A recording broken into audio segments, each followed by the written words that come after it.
At 1 a.m., the knock on Isabella's door sounds less like a visitor and more like fate loading a gun. Venice is cold, the apartment is damp, and her father is half awake in the dark when she opens the door and finds the man from the hospital alive, pale, bleeding, beautiful in the worst possible way. Lorenzo Ricci stands beneath the hallway light like death that refused to die, and with him comes the truth. The blood she gave him has condemned her. In that instant, her old life ends without a sound. The crushing gravity of perpetual poverty defined Isabella Moretti's world, rendering every choice an exhaustive calculation. At 24, she balanced 2 Venetian jobs, an effort that concluded each night in the ritual of counting coins for sustenance. Her days began with sanitation duties at a Santa Croce clinic, while her nights were spent mending fine clothes for a clientele that treated luxury as disposable. A chronic ache settled deep in her bones, the physical manifestation of a constant dread that a single financial misstep would collapse her fragile world. The same vulnerability was reflected in her Canorio flat, a 3rd-story space marked by damp walls, rattling windows, and an unreliable heater. What made the apartment a sanctuary was her father's presence alone. Giorgio Moretti, once a renowned artisan servicing the timepieces of Venice's elite, was now rendered nearly blind from a stroke. His pride had fermented into a corrosive agent, feeding a profound shame about their inverted dynamic, with Isabella his sole provider. They operated under a silent agreement of mutual pretense, where he feigned acceptance of his condition and she projected an illusion of control. Their delicate equilibrium was their daily bond. Yet this Thursday was different, compromised by a delayed paycheck and a pharmacist who refused credit for his prescription. Returning to the clinic for a forgotten item, Izzy walked into a scene of controlled chaos. Paramedics navigated a gurney with the honed economy of motion reserved for those who measure existence by the second. A nurse darted ahead as another called out for plasma. 3 men in severe dark suits flanked the patient, their posture suggesting a protective detail rather than concerned family. Izzy reacted instinctively, flattening herself against the wall as the group swept past. Her gaze locked onto the startling crimson stain that had saturated the patient's sheets. An oxygen mask obscured his features, but not the sharp line of his jaw or a blooming bruise on his temple. The man on the gurney appeared to be in his late 30s, his physique powerful even in ruin, his tattered clothing undeniably expensive. He possessed the bearing of one unaccustomed to being perceived as helpless. Just as the gurney cleared the blood draw station, his eyes opened with a snap. For Izzy, his stare was a palpable force. Despite his heavy bleeding and evident agony, circumstances that should induce disorientation, his intellect was lucid. His gaze performed a swift, cold survey of the corridor, the rooms, his protectors, and the staff, before it finally landed on her. The contact lasted barely a second, yet it was a deliberate assessment, devoid of vulnerability, before he was moved on. The entourage vanished through double doors, leaving behind a blended scent of antiseptic and gunpowder. Izzy remained immobile, her heart beating a primitive drumbeat of alarm. A sharp voice from behind her, a nurse named Paula, broke the spell. Paula, typically a figure of unflappable competence, was clearly stressed while searching donor records. "I need O negative," she said urgently into her phone. "Not tomorrow, immediately." A knot tightened in Izzy's stomach. Her own blood type was O negative. She had registered 2 years prior, motivated by a neurologist's remark that a blood shortage could be a death warrant. The phrase had seared itself into her mind. She had therefore enrolled, viewing the act as a chance for a person with no assets to offer something invaluable. Paula ended her call, her focus immediately finding Izzy. A beat of silence passed before the nurse crossed the space between them. A rapid series of questions confirmed Izzy's O-negative donor status. Izzy inquired about the man's identity. Paula's voice lowered. He collects the kind of enemies who carry their conflicts into sterile environments. She offered no further details. Izzy hesitated, mentioning her fatigue and that she hadn't eaten since 6 a.m, hoping to disqualify herself. What if I can't donate? Paula met her gaze. By the time I find another match, he may not have that time. In principle, the patient's identity was irrelevant. Catastrophic exsanguination is the ultimate equalizer, blind to social standing or wealth. Nevertheless, a powerful resistance bloomed within Izzy. It was not a desire for his death. It was an instinct refined over a lifetime of observing men of his kind move through the world, who treated other people as instruments for their own agendas. Her reluctance was rooted in a fundamental understanding of the powerless. Men who command fear rarely cultivate peace. The decisive push, however, came from the sharp memory of her father in the stroke unit, waiting 3 agonizing hours for a vital transfusion.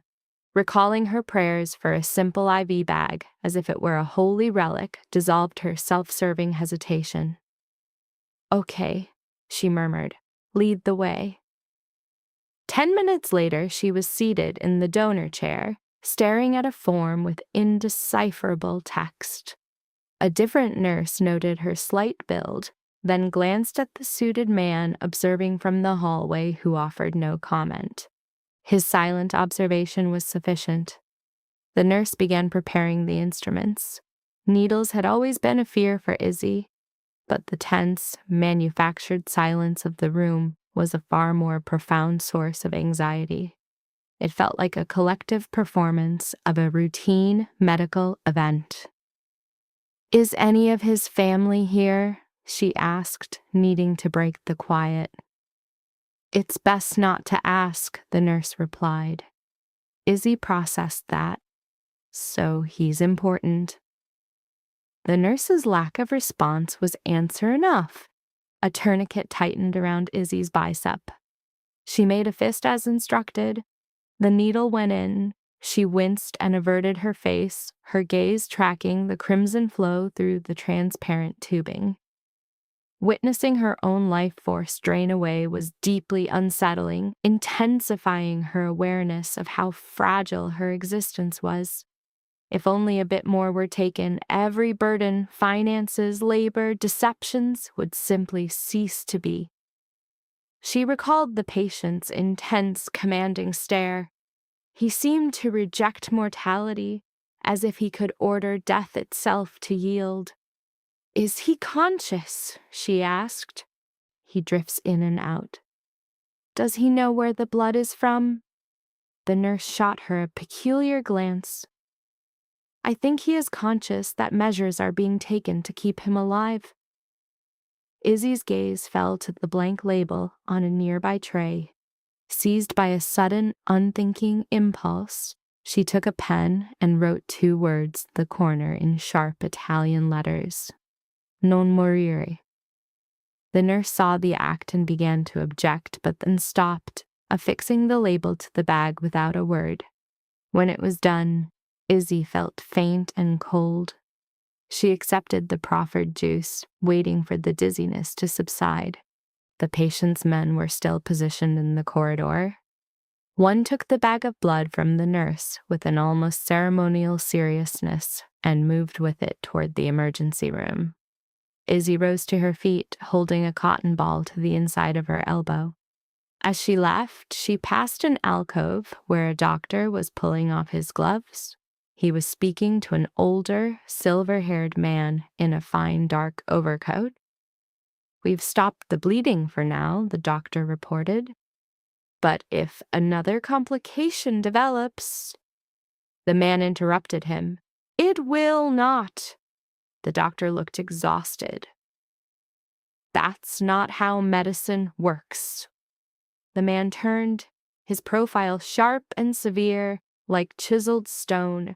He was not the man who was injured. He carried the authority of a conciliere, a man shaped by a life lived close to the center of power. His eyes passed over Izzy in a quick, impersonal assessment before returning to the doctor. "Tonight," he stated, "medicine will perform as instructed." The doctor's jaw tightened, but he remained silent. Izzy moved away before she could be noticed, driven by a powerful urge to vanish from that place. The evening air felt like a shock against her skin. Venice had fallen quiet, its alleys deserted, its canals mirroring only darkness. She pulled her scarf tighter in a small, protective motion and began the walk home. Izzy's decision to walk is itself a ritual, a deliberate physical pilgrimage designed to outpace the evening's emotional turmoil. Within her mind, a careful narrative is constructed. The blood donation is reframed as a simple act of altruism, a psychological bulwark against the violence of the experience. She arrives home after 1 a.m., but the antiseptic aroma that clings to her, a specter of the clinic, announces her secret before she can. Her father, Giorgio, is a waiting sentinel, his observations on her timing and the scent a gentle probe. She offers only a silent, placating gesture in response. Her initial defense is evasion, citing a long night at work. When that crumbles under his scrutiny, she offers a sterilized truth. Someone was in need of blood. This detached admission triggers Giorgio's paternal alarm, a cascade of fear and anger born from understanding the world they inhabit. To forestall the inevitable lecture on self-preservation, she closes the distance, a physical touch meant to soothe as she explains the man's desperate condition. His subsequent question, "Did the man survive?" unearths the trauma for a split second before she buries it again, claiming ignorance of the outcome. She went through the motions of tidying up, a familiar activity used to hold her anxiety in check. A persistent deep throb from the donation site served as a physical reminder of her unending, wearying poverty. While nothing had materially changed, a profound sense of foreboding took hold, manifesting as a pressure in her chest like an unreleased scream. Sleep offered no escape, becoming a contested space between fatigue and disturbing imagery. The clinic's harsh lighting and the patient's gaze, too perceptive, too aware, branding itself onto her consciousness. Dawn broke to find her still deeply exhausted. She moved with a practiced quiet, splashing her face with cold water, taking care not to disturb her father. Her thoughts engaged in desperate negotiations, inventing unlikely scenarios that could prevent financial collapse. She bargained for another 48 hours for just one more week of grace, assembling a life from the fragments of borrowed time. An abrupt and measured sequence of 3 knocks shattered the morning's delicate routine. She parsed the sound immediately. It was neither a neighbor nor an acquaintance. It was imbued with authority and intention, and it froze her where she stood. No one in her life ever approached her door in such a manner.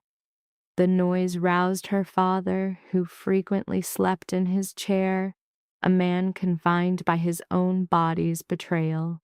"Who is that?" her father inquired, his voice a coarse echo of slumber. "I don't know," she replied, the phrase feeling like a stranger on her own tongue. The summons at the door repeated, measured, and insistent. When her hand closed on the lock, an arctic shock of violation shot through her. It had been altered.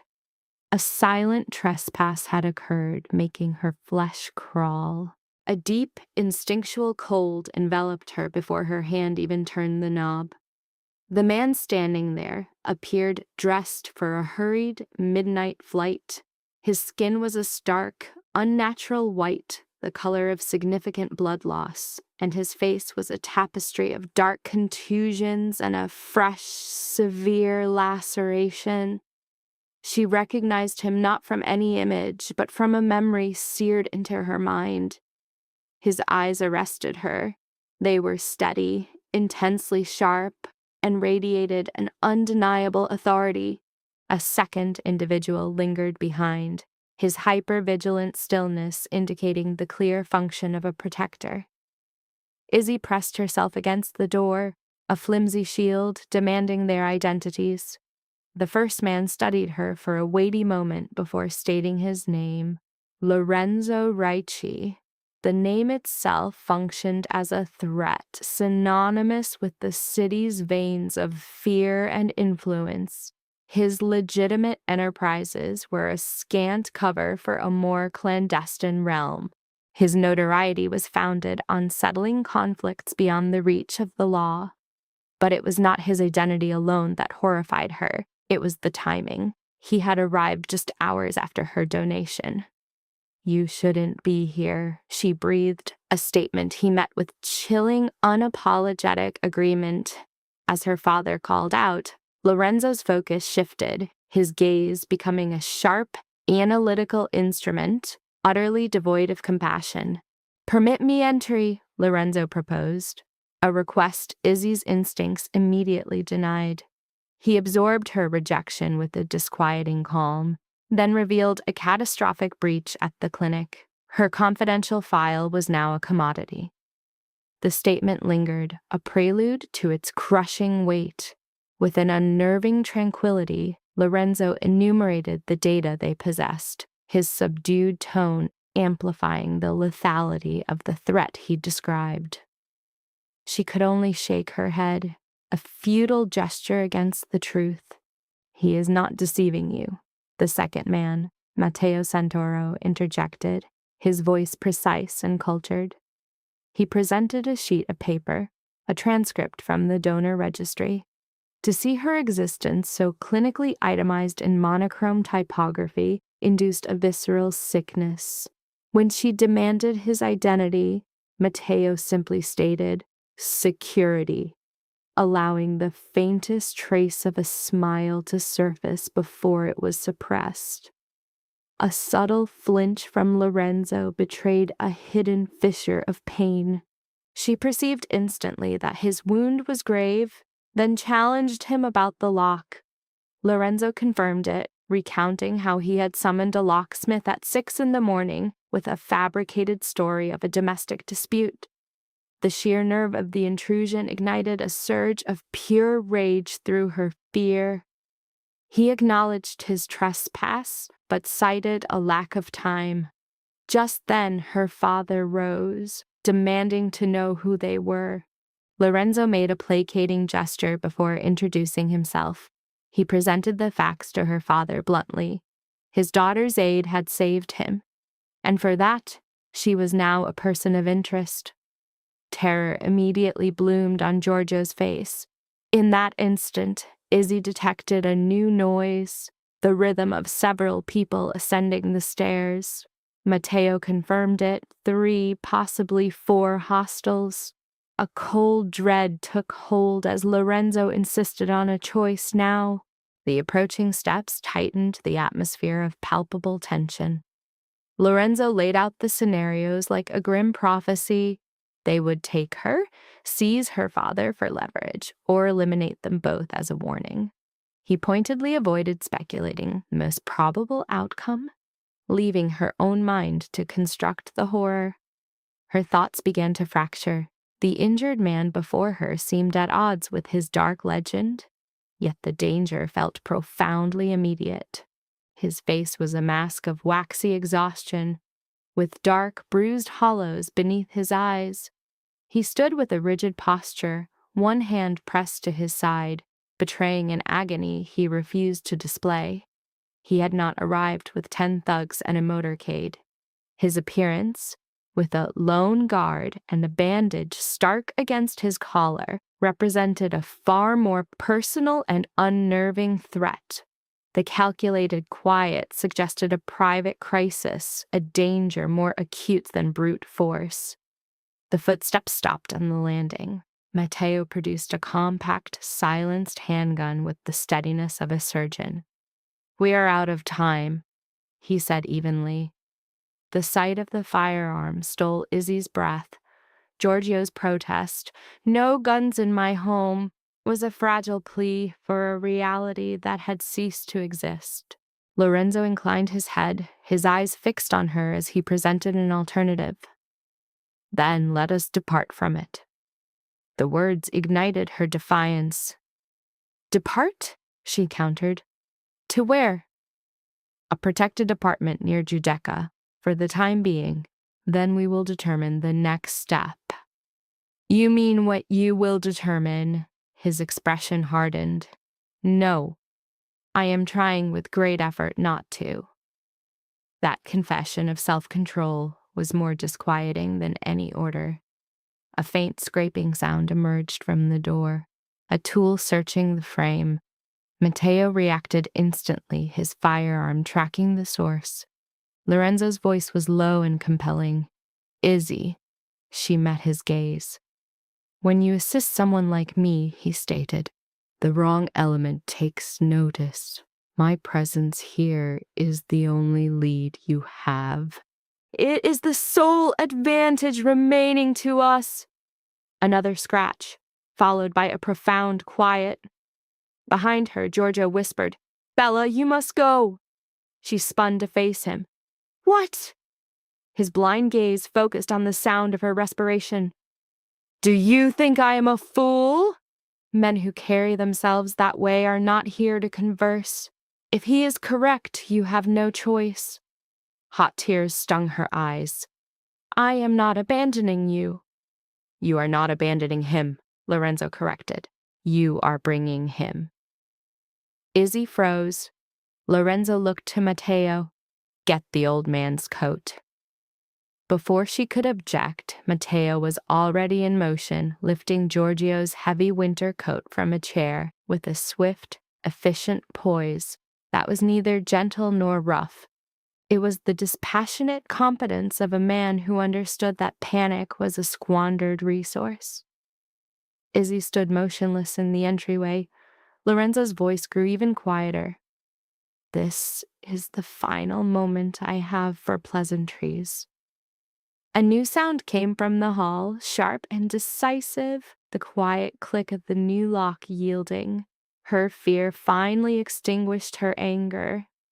She stepped back. Lorenzo entered, and in that one movement, with her terrified father behind her, assassins at the door, and Venice's most feared man calling in a debt of blood she never intended to offer, Isabella Moretti knew her life had been fundamentally altered. Her world inverted the instant she opened the door. The moments that followed were a chaotic blur, too rapid for linear thought. Matteo quietly secured the bolt behind Lorenzo, his eyes scanning the apartment, immediately cataloging its tactical flaws. He noted the kitchen window, the hall, and the rear door to a small service balcony. The apartment was a fatal trap with no clear exit. Izzy read the verdict on his face an instant before he spoke. "The front is lost," he said softly. "The balcony," Giorgio stated. He was pale yet composed, posing no pointless questions. He accepted the coat from Matteo, his hand briefly fumbling at the sleeve. Lorenzo observed it. Every noise seemed to land on him. Though he had taken only 3 steps, the air itself seemed to bend around his wounded form, the small room contracting with his presence. He leaned against a chair, his breathing even, his face impassive as he deconstructed the muffled sounds from the hallway. There was no haste, only a profound stillness that illustrated for Izzy why men would both die and kill for him. "Are those your men?" she asked, her voice a fragile sound. "No." "How can you be sure?" "Mine would have announced their arrival." The logic provided no comfort. A sharp scrape of metal came from the door, then a curse absorbed by the wood. Matteo's eyes met Lorenzo's. They are using equipment. A slow, deliberate nod was Lorenzo's sole reply. We depart now. He moved toward Giorgio to offer support, but the old man shrank from his touch. Do not handle me. Lorenzo stopped his advance. As you wish. That such a formidable man would defer so completely sent a ripple of confusion through Izzy. Matteo was already at the back, his gaze tracing the rusted iron stairway outside. It should support us, he stated. Probably. The word lingered, and Izzy heard herself whisper it. Matteo gave her a sharp look. There is no time for assurances. The attack on the front door intensified. Giorgio's hand found her wrist. Go first, he pleaded. No, Bella. As she turned, Lorenzo's voice cut the tension. You will go second, he instructed, his tone unnervingly placid. Matteo, then your father. You are last. Izzy's eyes widened. And what of you? I will cover our exit. You can barely remain on your feet. He held her gaze, and in that moment the intensity of his will finally overrode her protest. I can remain on them long enough. A splintering noise from the front door broke the last of her resistance. Matteo opened the balcony door, and the cold, damp air of the canal swept in. He stepped onto the landing, testing the stair before offering Giorgio his hand. For once, the proud older man accepted the aid. With the deliberate patience, Matteo steered the old man, his hand a firm anchor beneath the elder's elbow. Izzy trailed them, her own pulse a frantic rhythm section against her ribs. Below, the canal was a void of black water, carved into stone. A single boat lay in wait. Above, forgotten laundry hung like specters on sagging lines, twisting in the wind. What was once a simple view had been transformed into a place of disappearance. Behind them, a splintering crash announced the apartment door giving way. A voice cried out. Lorenzo emerged, securing the balcony door and driving the bolt home with his uninjured hand. The bolt was a temporary measure, a desperate purchase of mere seconds. He moved after her, his pace slower than Matteo's, but equally methodical. One hand on the rail, the other pressed to his wound. Where the canal widened, a nondescript workboat idled, its peeling white paint a study in anonymity, the kind used for delivering linens or produce. At the tiller, a man in a knit cap smoked, his placid demeanor that of someone for whom surprise was a distant memory. He regarded Lorenzo. You carry the look of a man already gone. Not quite, Lorenzo returned. The boatman gestured to Giorgio. He is also coming. Embark. Matteo guided Giorgio beneath the canvas cover. Izzy followed, her legs trembling as she clutched a bag to her chest. Lorenzo boarded last, and as he swung himself over the side, Izzy witnessed it. A flicker of pure agony, his jaw tightening as the blood fled his face. The mask of control was back in an instant, but she had seen the mortal man beneath the iron will. The engine coughed to life at the exact moment shouts erupted from the alley. Izzy instinctively dropped under the tarp's cover. They cut through the water with the mundane, ignorable cadence of a delivery vessel, while Matteo stood sentinel, his gaze fixed on the churning wake behind them. Giorgio was a figure of stone, one hand gripping his cane, the other clenched into a fist. Izzy's gaze was drawn to Lorenzo opposite them. He leaned against the hull, as if requiring its support to remain upright. Up close, the wound appeared more severe. His skin was gray. A film of sweat coated his neck, and a dark stain was blossoming anew on his shirt. He felt her scrutiny. Speak it. She flinched. What? Whatever sentiment has been forming since I appeared at your door. The fear within her hardened, sharpening into the edge of anger. Very well, you had no right to invade my life, to terrorize my father, and to force us from our home as if we were fugitives. No, he countered, his composure absolute. I had a responsibility. To whom? To the woman who prevented my death on a hospital floor. Izzy's mouth drew into a hard line. That was an act of anonymity. I gave blood to a person I did not know. His eyes remained locked on hers. I am aware. Then cease behaving as though I incurred some form of blood debt within your world. I am aware of that as well. A laugh of pure frustration almost escaped her. Are you? Because it appears your world has just consumed mine. Before he could respond, Giorgio interjected. Who are they? Lorenzo shifted his unnerving stare to the old man. I do not yet know. From the bow, Matteo spoke without turning. That is his way of saying he knows enough to be deeply concerned. Isabella observed them, a knot of dread constricting in her gut. That is hardly a comfort, she uttered. Matteo's response was blunt. It is not meant to be. Lorenzo then turned to Giorgio, his tone lowered as he delivered the grim architecture of their situation.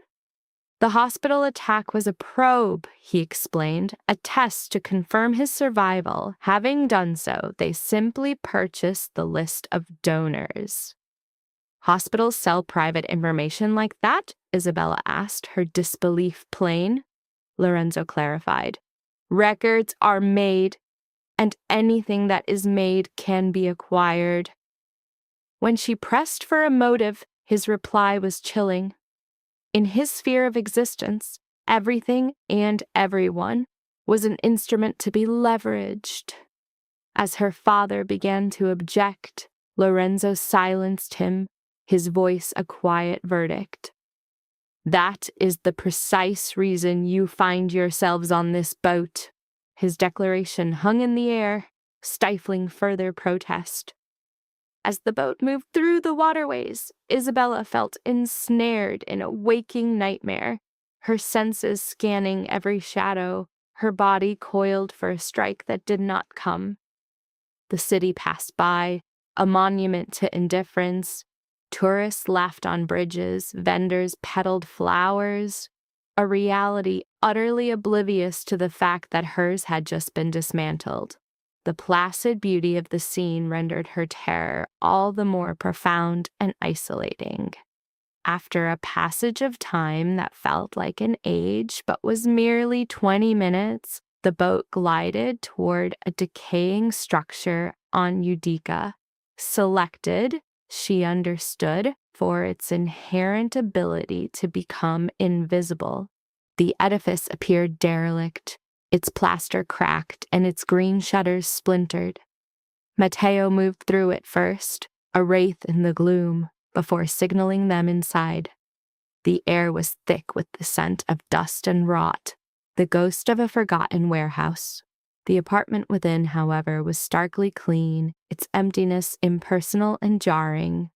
There was no art, no literature, nothing that suggested a life had been lived within its walls. This was a space designed to contain bodies, not to shelter souls. Matteo's voice sliced through the stillness, establishing the new rules of their gilded cage. How long will we be confined here? Isabella challenged. The answer, it seemed, hinged on whether this was a simple warning, a prelude to kidnapping, or something far worse. Lorenzo's face was a mask of pain he struggled to conceal, a performance of self-control that was in itself a form of intimidation. Both she and Matteo perceived his vulnerability. When Matteo proposed tending to the wound, Lorenzo deflected, turning instead to Giorgio, conditioning small comforts on the old man's compliance with his medication. Giorgio's refusal was a final, futile stand. Matteo sighed.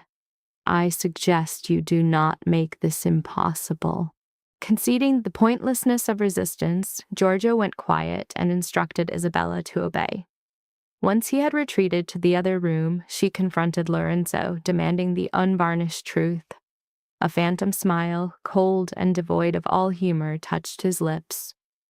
I have provided you with the truth. She recognized it as a lie, or rather a version of reality engineered to control her. A fleeting shift in Matteo's expression confirmed her suspicion, earning him a piercing look from Lorenzo.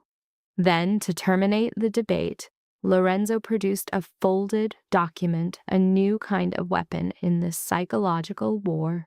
It was the donor list, annotated with photographs and handwritten notes.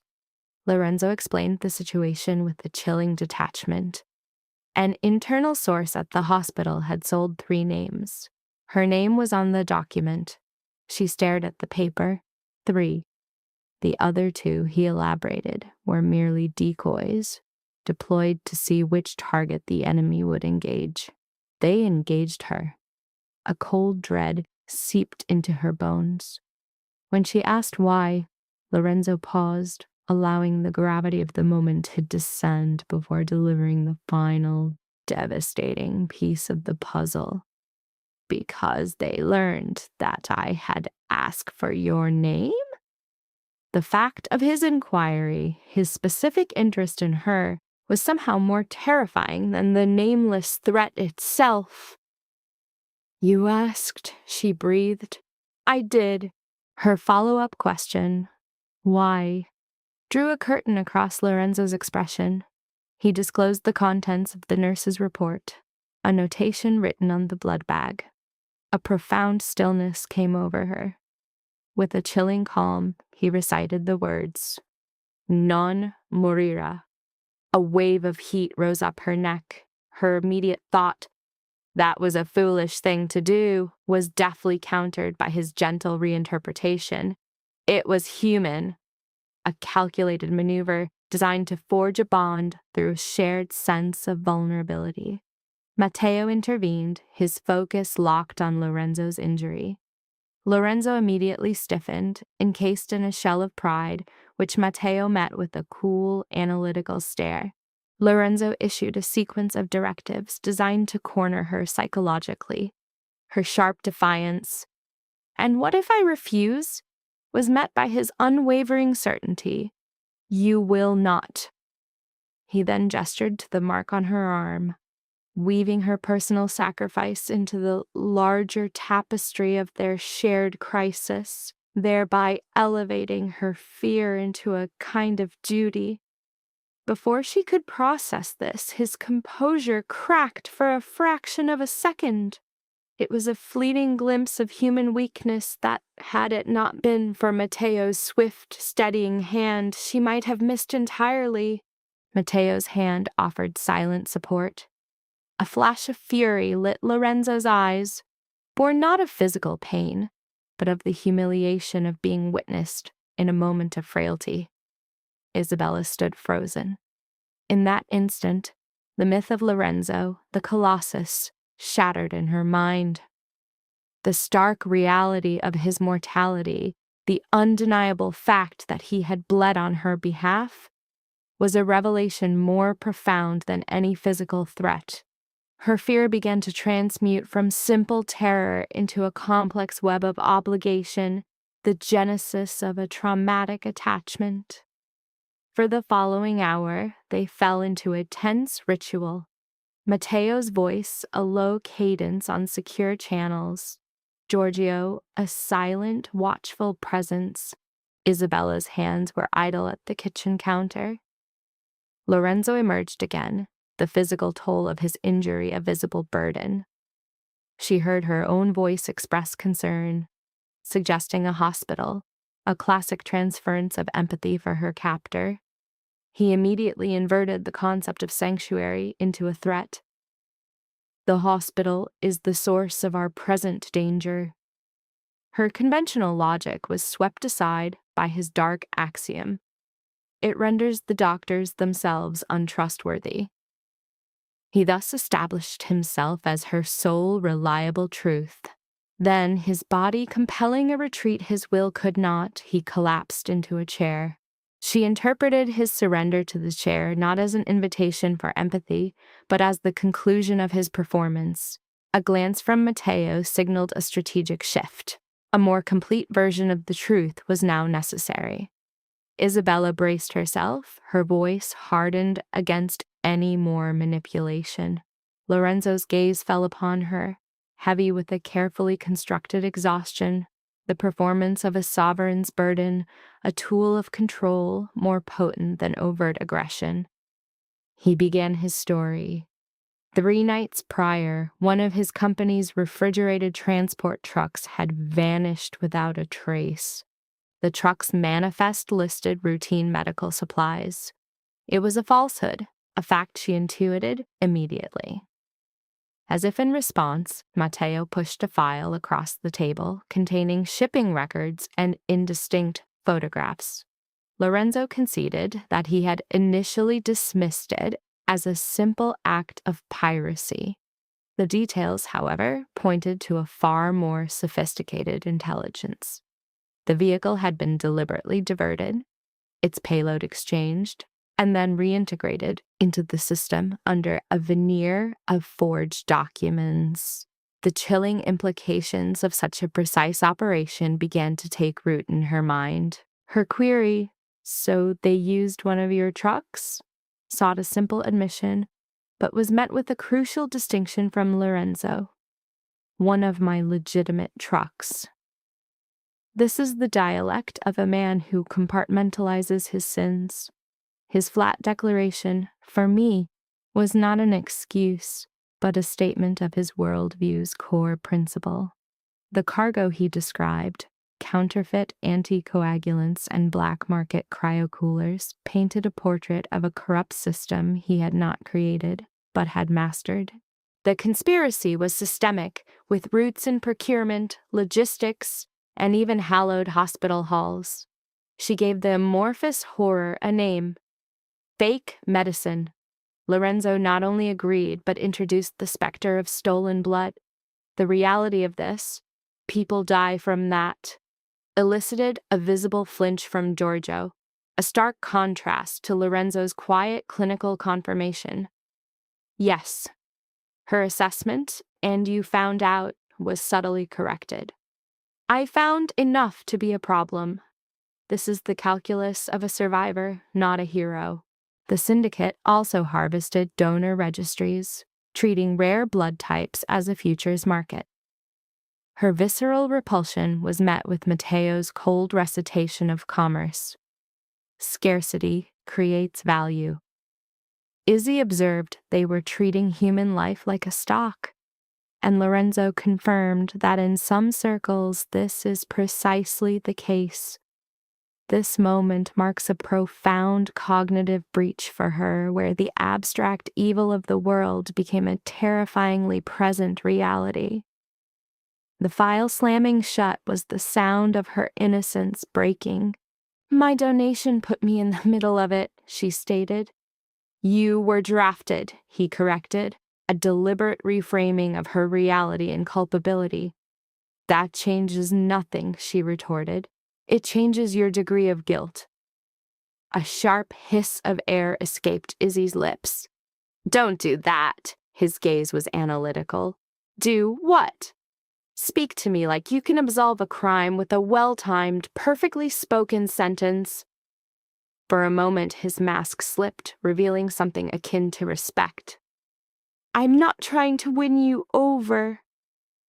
"No," she countered, her voice rising. "You invaded my home, tore me from my life, and terrified my father. Now you tell me my own blood may have enlisted me in a criminal conspiracy." That sounds exactly like a man trying to manage the emotions in this room. Matteo glanced skyward, seeking divine intervention. Lorenzo, however, remained impassive, offering a slow, measured nod. "A fair assessment," he conceded. His disarming agreement stole her momentum. Before she could recover, he continued. Control is my nature. An apology would be a lie. I am giving you the truth now because a lie would make you run. Or fight. I can survive one of those. I'm not sure you can. The threat was delivered with the chilling logic of a risk assessment. Izzy's attention returned to the file. A photograph was clipped to the back. As she slid it free, her posture became rigid. It depicted a loading bay with two individuals moving crates. A damaged corner on one box revealed smaller cases within, each bearing a unique gold crest. And then a jolt of recognition, a crowned lion.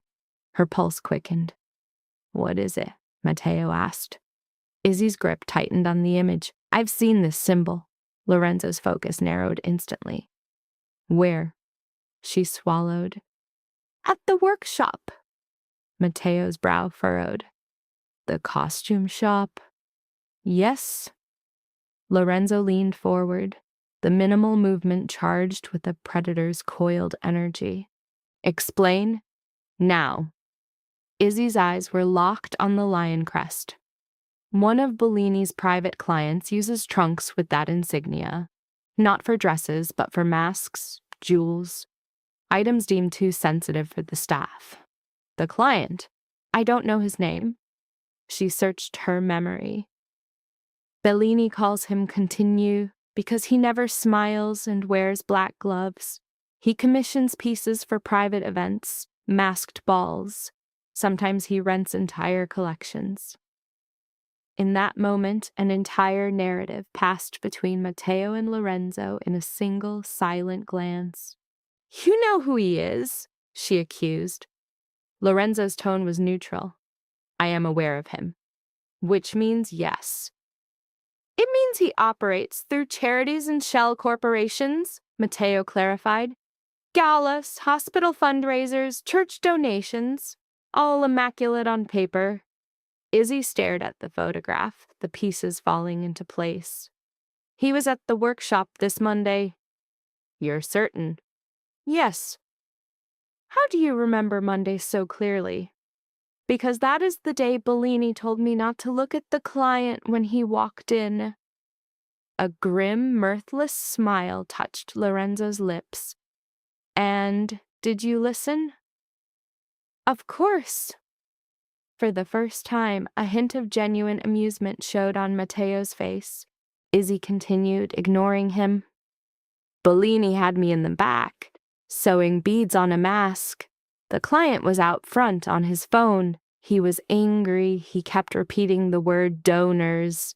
I assumed he meant financial patrons. The wealthy often speak that way. But now, her gaze returned to the photo. Now, I don't think he was talking about money at all. A profound silence descended. Lorenzo rose with a suddenness that exposed a moment of weakness, his hand bracing against the table to fight off dizziness. Izzy saw it. So did Matteo. Sit down, she ordered, the words escaping before thought. Lorenzo's gaze fixed on her. Sit, she repeated, her tone permitting no refusal. You are not authorized to collapse during a debriefing. A corner of Matteo's mouth twitched. To her own surprise, Lorenzo complied, sinking into a chair as if the movement itself was a concession. He knit his fingers together, his stare so potent she regretted her brief, reckless display of control. Monday, he commanded, his voice low. Recount everything. And she did. The trunk, the crest, Bellini's agitation, the gloved client, and the phrase that now made chilling sense. Keep the clean list separate from the public list. Before she finished, Matteo was already writing. For a long moment, Lorenzo was perfectly still. That, he said at last, is the first significant break we have had since the shooting. Izzy was incredulous. Because of me? Because you were watching when anyone else would have looked away. She broke his intense gaze. From the other room, the sound of Giorgio's cane tapped once. "Bella," he called out, his voice thin but firm. "If your work is connected to these people, you cannot go back there. I know. And if his enemies have this address, this apartment is compromised." She knew this too, but his words gave the danger a new weight. Lorenzo stood, this time with more deliberation. "You will not go back there alone." Well, that sounds like an order. It is. She prepared a retort, but the buzz of Matteo's secure phone arrested the moment. All three of them froze. He checked the display, answered, and after 10 seconds of listening, his eyes found Lorenzo's. "The nurse from the donation room has vanished." He relayed that she had left the hospital 30 minutes after the procedure and never arrived home. The blood drained from Izzy's face. "Nurse Margia," she breathed. Matteo gave a sharp, confirmatory nod. Lorenzo's eyes closed for a brief instant. When they reopened, they were devoid of any previous warmth. They moved faster than I anticipated. Izzy's hand steadied itself on a chair. "Because of me." Lorenzo's gaze locked with hers.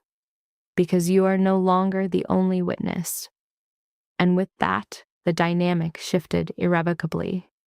This was no longer a negotiation or a rescue. It had metastasized into a hunt with a fresh trail, and she was on it. Izzy had not understood how fervently she had hoped for Nurse Marja's insignificance, a tired worker in the wrong place. She had constructed that narrative because the alternative was monstrous. That Margia had seen something or helped someone and had been summarily erased for it. "What do you mean, gone?" Izzy's question challenged the euphemism. Matteo pocketed his phone. Her shift concluded at 7. She signed out. Security footage shows her leaving via the staff exit. After that, nothing. "Gone," Giorgio repeated from the doorway. "People do not simply become gone." "In cities like this, they do," Lorenzo answered softly. Izzy despised his tone, not cruel but fatigued, the voice of a man overacquainted with such events. "Then we find her." Matteo looked at her. "That is the mission." "No," she countered. "Not your mission, mine. You discuss files and witnesses as if you are the only two agents in this room. That is because we are the ones trained for this." "And I am the one who knows the workshop," she retorted. "I saw the crest, I heard the client speak of donors, and if Marzia disappeared for what she saw that night, I will not stand by while you two dictate the terms of my own life." A thick silence filled the space. Matteo deferred to Lorenzo, whose gaze remained on her. He did not need to raise his voice. "You want to contribute?" he inquired. "Yes." "Then understand something. Contributing is not about winning. It is not about being brave. It is not even always about being useful." Izzy posited a difficult truth. Sometimes contributing is about listening when every nerve tells you to move. Her stare was unwavering. And sometimes listening is just a prettier word for obeying. A cryptic look settled on his face before he offered a single, deliberate nod. "Yes, sometimes it is." In their world, such brutal honesty was a strange currency of trust, and his admission paradoxically fortified his authority.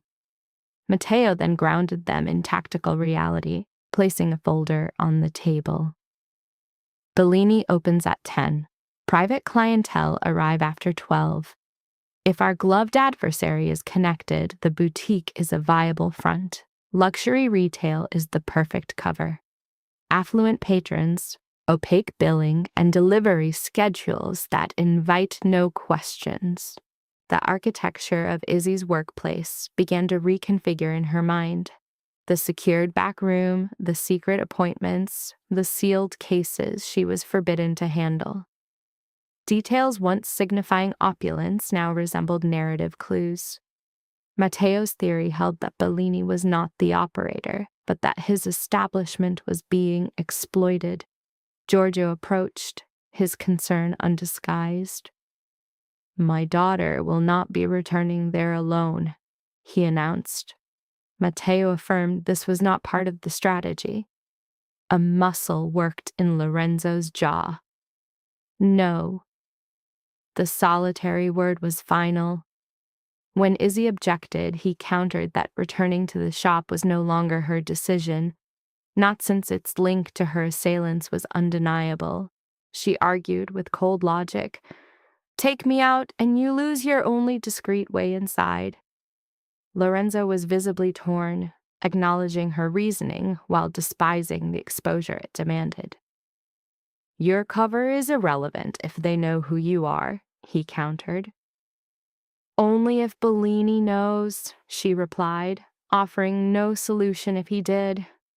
Before they reached a deadlock, Matteo proposed a different gambit. "Bellini trusts you," he started, "so call him.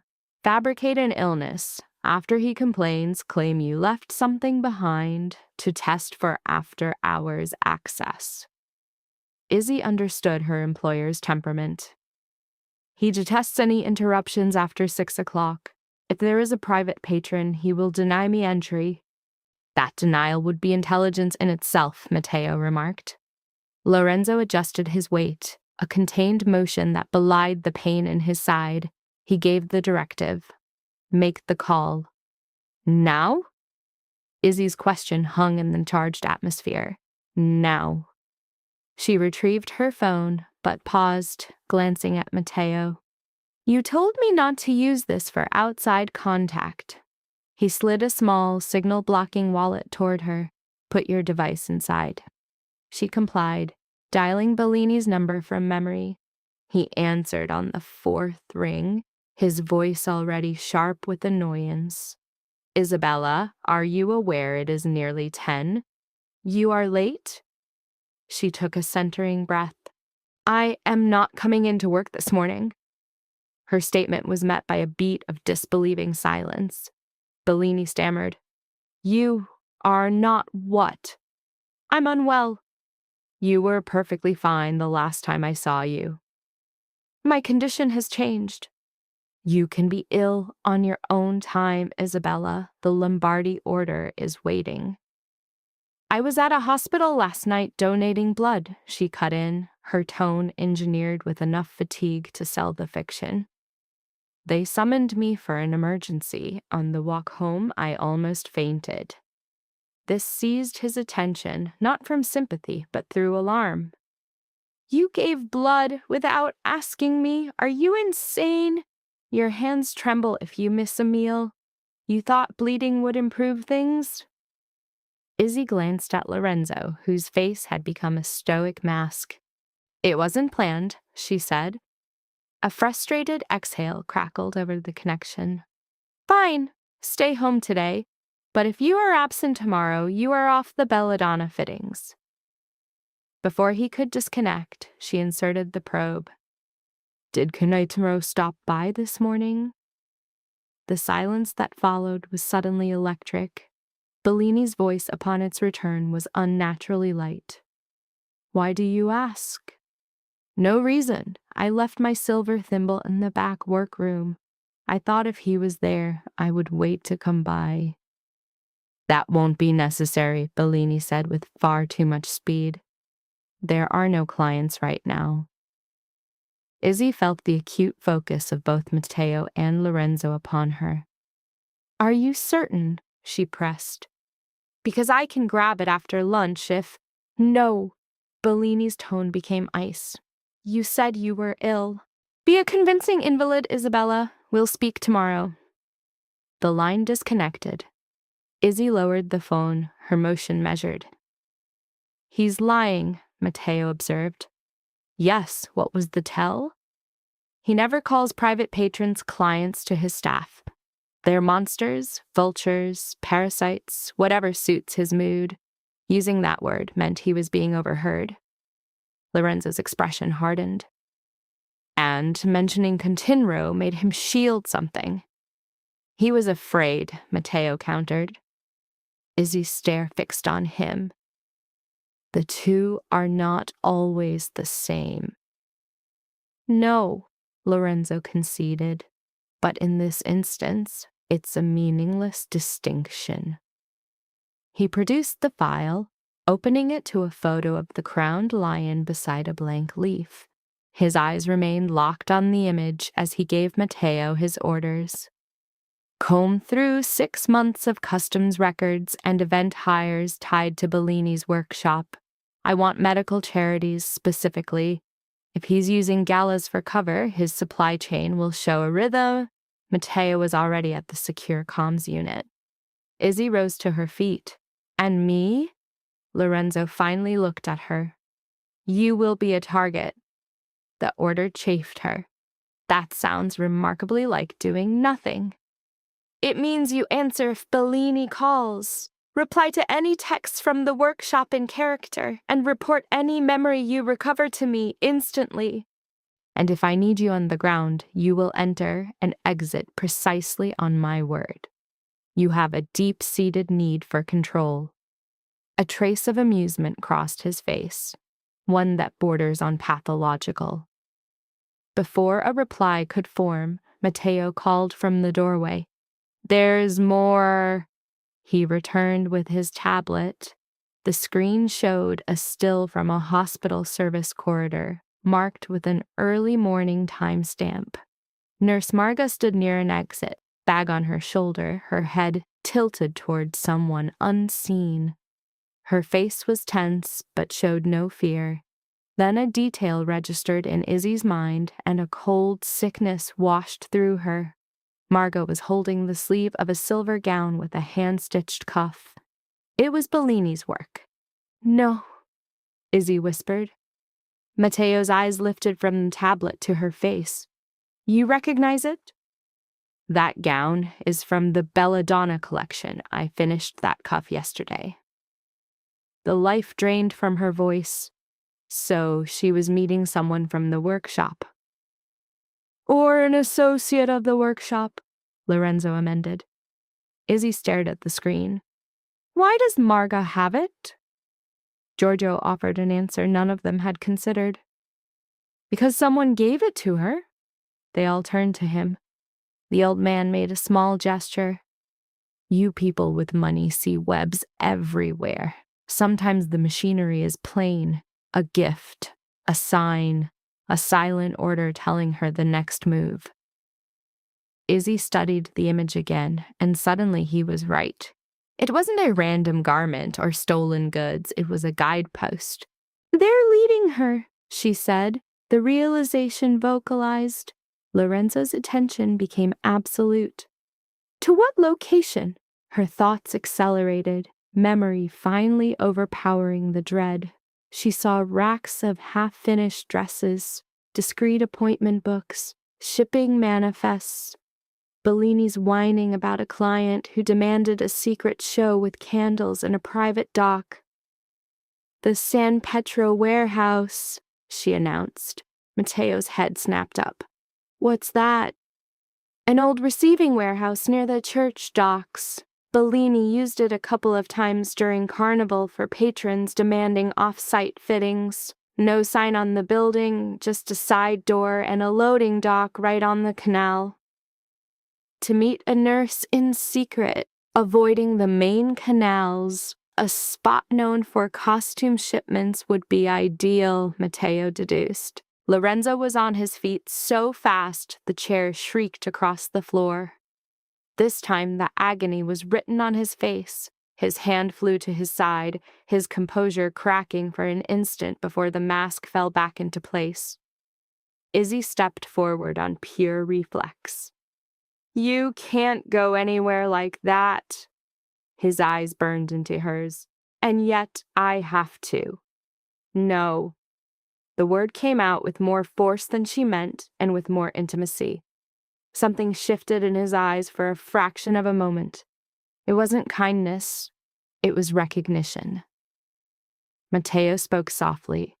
If she's right, there's a chance Marga is still an asset. That single sentence ended all debate. Lorenzo reached for his coat. Then we go immediately. Izzy was already pulling on her coat. He caught the motion and said, "You're not part of this." She looked straight at him. "You'll have to make me stay." For the first time, Lorenzo Raiche seemed less like a commander issuing an order and more like a man facing an inconvenient fact. The woman who had saved his life with her blood was not psychologically capable of being a bystander. That reality was going to create problems. Their argument lasted less than 60 seconds. There was no time for more. "You are not coming," Lorenzo said again, taking the pistol Matteo had set on the credenza. Izzy finished with her coat, "Then put me down now because it's the only way." Matteo let out a low sound of what could only be admiration. Lorenzo pivoted to face her fully. "You think stubbornness is your best weapon?" "No," she answered. "Memory is. I know Bellini's habits. I know that building. I can spot the difference between a client meeting and a hostage exchange. You two are walking into a snare made of things I recognize, and you don't." He seemed about to refuse again. Then Giorgio's voice came from the chair. "Take her with you." All three turned. The old man's chin was raised, his sightless gaze aimed in Lorenzo's direction. "I do not like you. I may never, but if my daughter stays here while her thoughts are out there, I will have to listen to her breathe like a creature in a cage.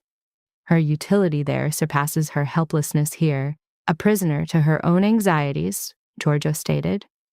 "A chillingly paternal sentiment," Matteo observed. "It is pragmatic," was the sharp reply. After a protracted gaze, Lorenzo gave a curt, final nod to Izzy. "Your position is between us. An order from either of us is absolute. If I command down, you are on the floor. If Matteo says run, you are already in motion."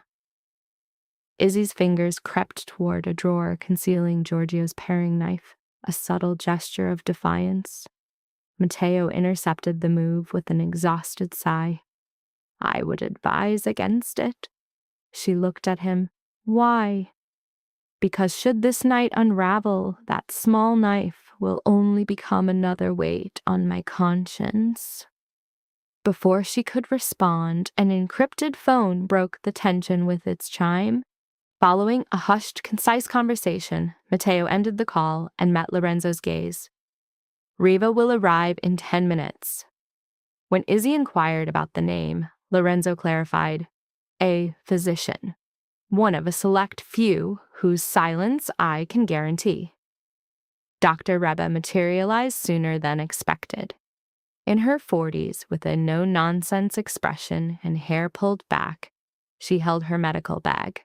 Her eyes scanned the tableau with professional detachment. A terrified woman, a sightless man, an injured syndicate head, and his protector within a decaying Giudecca flat. In the kitchen, she examined Lorenzo's wound with a practiced efficiency that spoke of a career spent beyond moral judgment. "Your sutures have failed," she announced without inflection. "I know. Knowledge is not a remedy. I am not seeking a remedy." "Indeed," she concurred, her gaze fixed on the crimson bloom beneath the bandage. "You are attempting to preserve your life while acting with a death wish." The observation might have been darkly humorous to Izzy, had the atmosphere not been so suffocating. With expert celerity, Dr. Reba cleansed and rebandaged the injury, placed a spare dressing in Lorenzo's coat, and turned her attention to Izzy. "Should his complexion turn ashen, seat him. Should he claim to be well, he is deceiving you. If the hemorrhaging resumes, apply force here. Her finger pressed a precise spot beneath his ribs.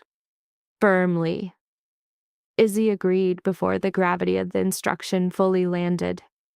Reva then monitored Giorgio's vitals, adjusted his medication, and forbade him from departing the apartment. For the sake of honor, the old man offered a symbolic resistance before yielding. His primary objective, ensuring Izzy's inclusion, was already secure. Within 5 minutes, their vessel was cutting through the canals. The trip to the San Pedro warehouse, brief by private boat, was made even quicker by a navigator skilled with the city's hidden waterways. Matteo was at the helm, steering the sleek black craft with one hand, his gaze a constant patrol for threats. Near the bow, Lorenzo sat with his coat drawn close, confronting the wind as if its sharp chill could scour his mind clean. Izzy faced him in silence, deeming the turmoil of her own thoughts a liability. The quiet was finally fractured by Lorenzo. Bellini, he stated, provide an evaluation of his allegiance. Financial incentive was his only bond. Peril held no sway. He would crumble when tested. A mere glance would be his undoing. The faintest smile touched Matteo's lips. Lorenzo answered with a solitary, decisive nod. The matter was closed. Izzy observed him. You treat fear as a vernacular. It is a language, and you are its fluent master. His gaze, weary and dark-rimmed but preternaturally steady, met hers. It was my mother tongue. She broke contact first. As their launch docked behind the industrial buildings, the city's morning rhythm had begun. A cadence of commerce, work, and ringing bells that masks the rot within.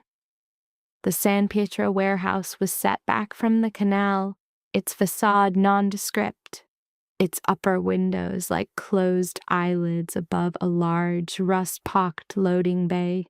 Izzy's familiarity with the warehouse was limited to 2 occasions, both amidst the chaos of Carnival when Bellini required a secluded venue for patrons who valued privacy over pageantry. The primary floor plan was etched in her memory. The reception space, the changing screens, the labyrinth of costume racks, and the rear office with its faulty lock.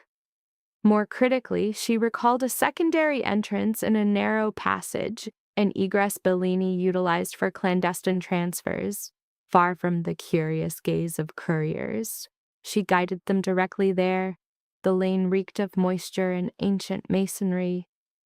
At its terminus stood a steel door, camouflaged in the wall's dull gray paint, and predictably it was secured. Matteo knelt, his hands tracing the door's perimeter as his eyes tracked upward. The alarm wiring is severed, and it's fresh. Isolation was the goal, not surveillance, Izzy surmised. Lorenzo moved nearer, the warmth from his body a stark contrast to the frigid air. How certain are you that Margia is inside? I'm not at all, she conceded. But the belladonna's sleeve was Bellini's signal, and this is where he conducts his private affairs. It's the only place to start.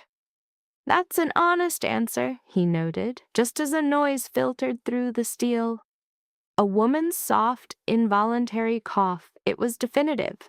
A silent, shared understanding flashed between Matteo and Lorenzo. A sequence of soft clicks signaled Matteo's success with the lock. The warehouse interior was colder still, its atmosphere dense and shadowed. She is here. I am aware, Lorenzo replied.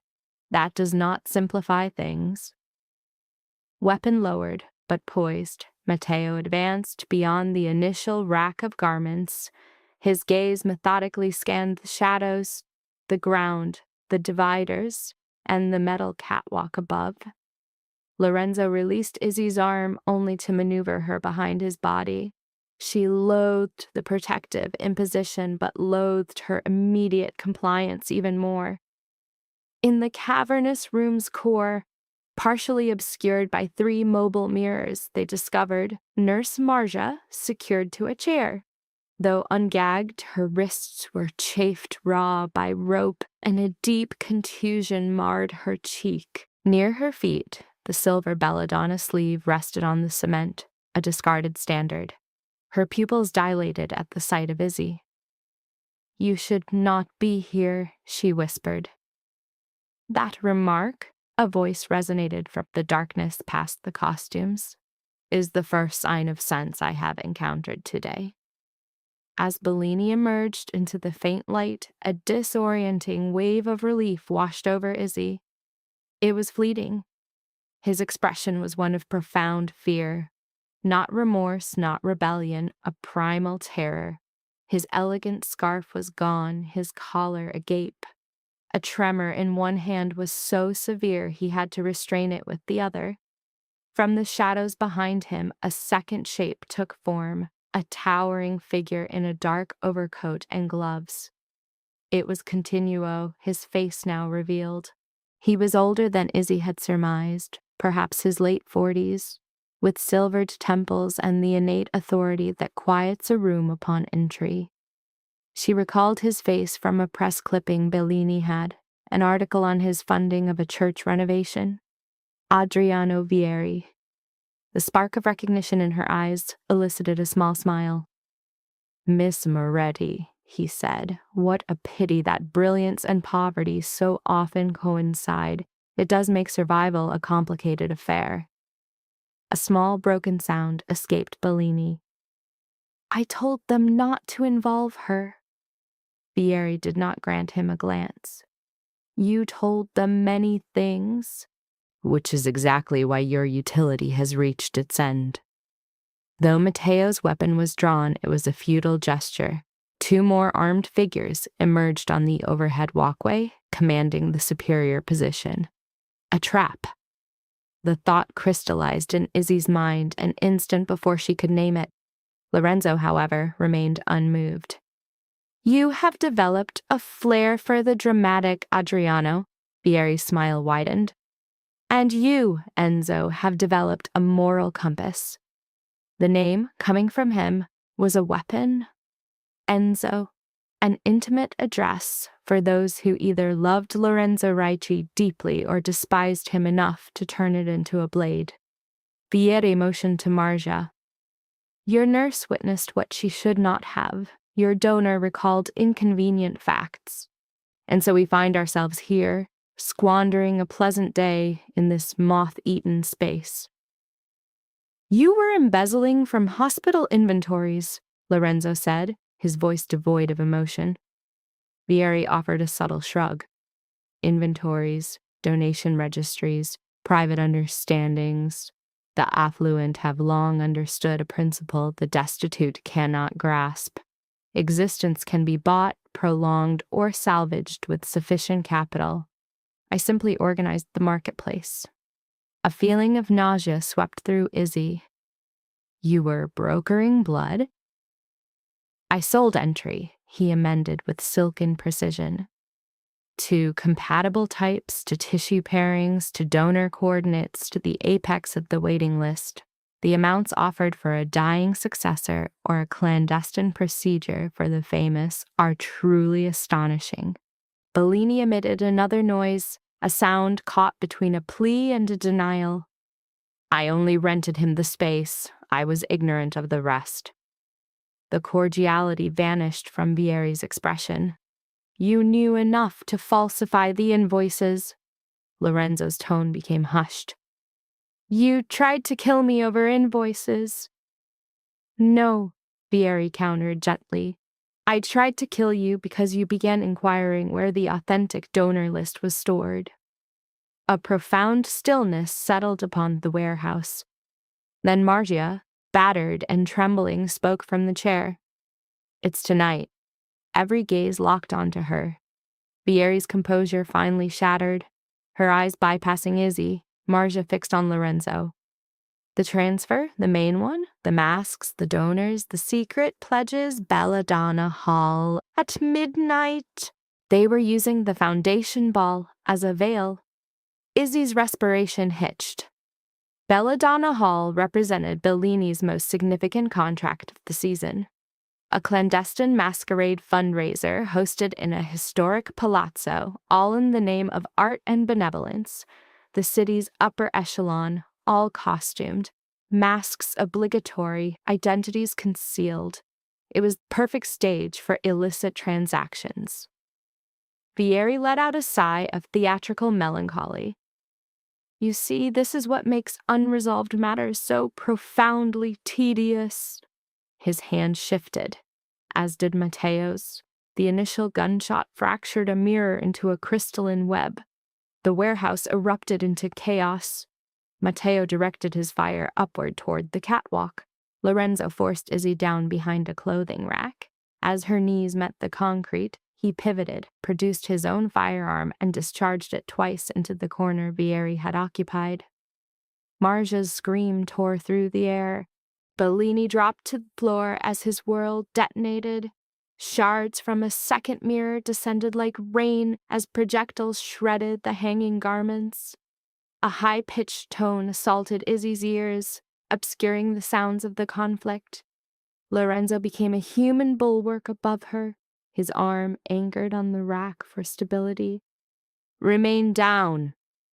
You're putting pressure on your wound, not the moment. Marja cried out once more. Izzy witnessed one of the assailants fall to Matteo's precise aim, but a second continued to fire. Bellini was desperately seeking refuge. Vieri had disappeared behind a configuration of large trunks. "We cannot abandon her," she yelled, an impromptu alliance forged in the crucible of violence. The muscle in Lorenzo's jaw clenched. It was the resignation in his tone, the echo of a burden long carried, that finally dismantled her defenses. He discharged his weapon again, then his gaze locked with hers. "When I advance, you move to Marcia. Sever her restraints. Matteo controls the catwalk. Do not be a hero.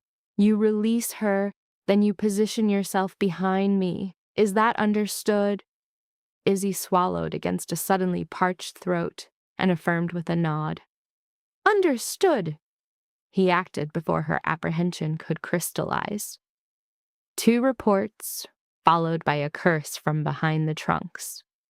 She heard Matteo's shout from overhead. Lorenzo manufactured a brief window in the chaos, and Izzy sprinted. When she got to Marcia, the nurse was paralyzed in a state of silent, stark terror. Izzy's fingers searched for the small blade Matteo had earlier deemed insignificant and, with trembling hands, severed the ropes binding Marcia's wrists. They dropped away. Marcia slumped against her, her fortitude depleted. "They possess the guest masks," Marcia whispered, her voice infused with urgency. "The numbered ones. The donor catalog is in the black ledger." "Where is it?" Marcia started to raise a hand, just as another gunshot punctuated the air. Lorenzo contorted his body, the bullet finding his shoulder instead of his chest. He faltered, a minute but significant stumble. Izzy moved on pure reflex, seizing his arm to steady him, her other hand registering the immediate, spreading warmth of blood saturating his coat. The pain on his face was supplanted by a cold architecture of rage. "Enzo!" Matteo's voice ripped through the space, raw and stripped of all formality. The man now known as Enzo swept his look over Izzy's pallid features before his focus snapped toward the shadows that had consumed Vieri. "We are moving," he ordered, the strain in his voice suggesting a reality far more desperate than his words indicated. This was no strategic withdrawal, but a frantic race against an unseen clock. As Matteo provided covering fire, Izzy assisted Marga. Lorenzo moved under his own power, but the expanding crimson stain on his shoulder spoke to the physical cost of their engagement. Bellini trailed them, a source of fractured, weeping apologies. Fear had constricted his reality to a singular purpose: to follow where Lorenzo's operatives directed. A boat was waiting at the service dock, its presence a clear testament to Matteo's foresight before the first round was fired. As the craft navigated toward a new sanctuary near Dorsoduro, the silence on board grew into a crushing presence. Marga was a huddled form beneath a blanket, her wrists chafed, her face a tableau of shock.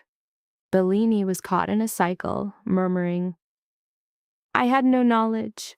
I had no knowledge." Matteo's voice, a quiet threat, finally intervened, promising consequence if he heard the phrase again. The murmuring ceased. Izzy ministered to Lorenzo, her hands applying steady pressure to the wound through the jacket he would not remove. The projectile had passed cleanly through his upper shoulder, a simple trajectory that nonetheless bled a startling testament to his mortality. His expression became an impassive mask, the shield men construct against pain in the presence of others. "Maintain pressure," he commanded. "I am." "You are trembling. You have been shot twice in under 24 hours. My hands are not at their most composed." Her response nearly fractured his stoicism. Nearly. At the new safe house, a small, reinforced apartment near the university with a secured courtyard, Dr. Riva was awaiting them. The doctor made no inquiries about the new injury layered upon the old. She merely slit his sleeve, tended to the shoulder, and issued a cold directive. Any attempt to depart within the hour would result in him being sedated and restrained. "I believe you," he conceded. "You would be wise to—" Izzy observed Marga sipping sweetened tea while Bellini perspired in a corner. Matteo began to unpack the retrieved bag with a detective's methodical care, arranging its contents. A ring of keys, disposable phones, receipts, 2 access credentials for Belladonna Hall, and a brass token impressed with a crowned lion. The ledger, however, was conspicuously absent. Fieri had escaped, and he possessed the evidence. That reality filled the room like a palpable threat until Marga's voice cut through the stillness. "The ledger is not the sole version." Every eye in the room snapped to her. She drew a shuddering breath. "Not a physical duplicate, a transfer.